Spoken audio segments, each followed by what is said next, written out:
তোকে এত বেলায়? আরে টুকু মাসি এতক্ষণে মাংস দিয়ে পাঠিয়েছে, এখন বাবা। বেলা 2:30টা বাজে। আজ অনেক চিকেন রবিবার। দিয়ে যেত। হ্যাঁ, সে কি করবো? হ্যাঁ দেখ, টুকু মাসি চিকেন দিয়ে আর এই যে একবারে মশলা করে নিয়েছি, আদা রসুন পেঁয়াজ একটু গরম মশলা একটু জিরে ভাজা গুঁড়ো সব একসঙ্গে এই যে পেস্ট করে নিয়েছি। এটা দিয়ে দেবো, তাড়াতাড়ি চট জলদি রান্না করে নেবো। বাহ, মামি মাংসটা হয়ে গেল? দেখ আলুগুলো কি সুন্দর সিদ্ধ হয়ে ও খেয়ে গাছ। আমাকে তাড়াতাড়ি দিয়ে দাও, আমার খুব খিদে পেয়েছে গো। ওই তো তোর তেল ছেড়ে দিয়েছে দেখ মাংস। হুম।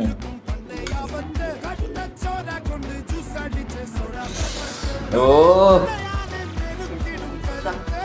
ঠিক আছে, তেলা হয়ে গেল। কি আর করবো?